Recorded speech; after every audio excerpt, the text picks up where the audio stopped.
For many, a trip to Vegas is not complete until you have spent some time in a casino. What's a little harm in gambling some money in hopes of winning the jackpot and bringing home some extra cash? That's what I thought too until I researched this a bit further and found out how detrimental developing even an inkling of a gambling addiction can be. And one impact in particular is a complete alteration of your relationship with your finances.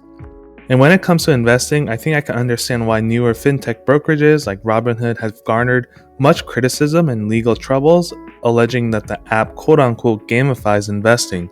I was an early Robinhood user way back in 2015 before the app added game like features such as scratching off the free stock pick to see confetti fall from the screen.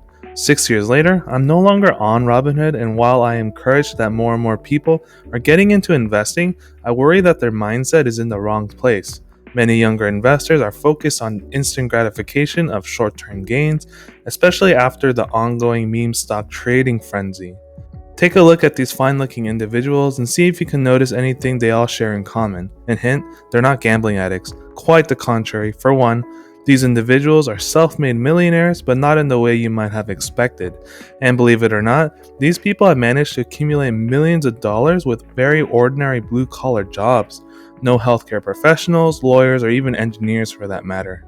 I will briefly go over how these individuals created their wealth later in this video, but long story short, they kept a long-term investing horizon and steer clear of any get-rich-quick schemes. They chose to chase long-term wealth and not short-term money. What's going on, guys? This is Nick with Nick Does DGI, and thank you for clicking on today's video where I go over why you should aim to chase long-term wealth instead. I hope you find some value out of this video, and if you would like to support this channel, I appreciate you clicking that like button, so let's get into it.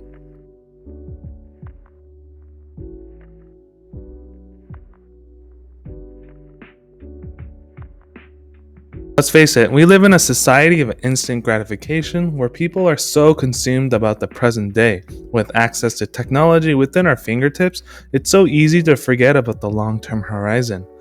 In the realm of personal finance, cheap and easy financing has caused us to become a debt-laden society, forcing millions to live paycheck to paycheck. I made a video not too long ago that highlights the savings crisis going on in our society, so please feel free to check that out after this video. It is collectively becoming harder for society to distinguish long-term delayed gratification from instant gratification, and decades of academic research backs up this claim. During the 1960s, a Stanford professor named Walter Mischel conducted what is now known as the Marshmallow effect. The experiment began by bringing each child into a private room, sitting them down in a chair, and placing a marshmallow on the table in front of them. The researcher at this point offered a deal. The researcher told the child that he was going to leave the room for 15 minutes, and that if the child did not eat the marshmallow while he was away, then he would be rewarded with a second marshmallow. However, if the child decided to eat the first one before the researcher came back, then they would not get a second marshmallow.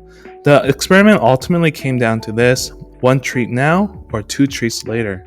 Researchers followed up with the participants as they grew up, and what they found was surprising. Children who were willing to delay gratification and waited to receive the second marshmallow ended up having higher SAT scores, lower levels of substance abuse, lower likelihood of obesity, better response to stress, better social skills, and generally better scores in a range of other life measures.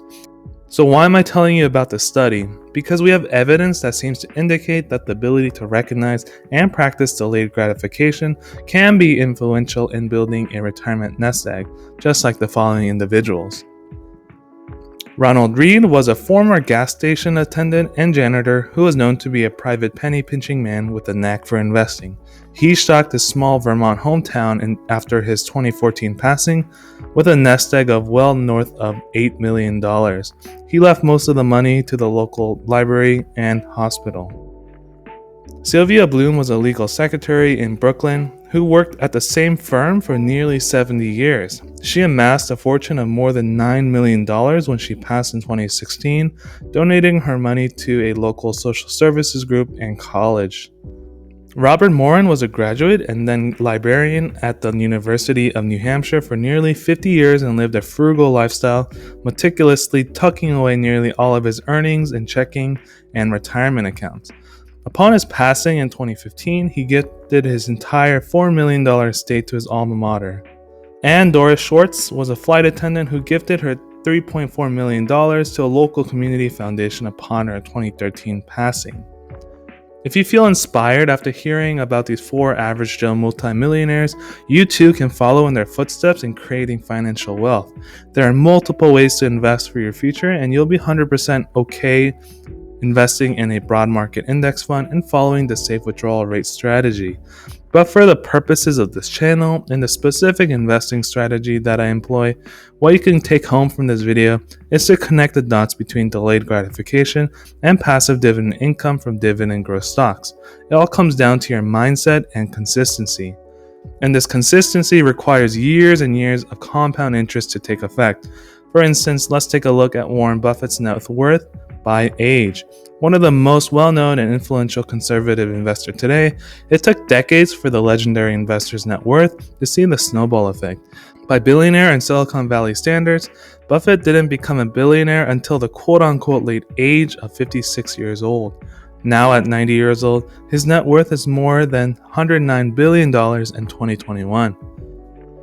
If you're ever in a situation where you have to choose between dumping money into a risky short-term play in hopes of exponentially growing your money versus dividend growth companies that will pay you an increasing dividend each and every year, choose the latter.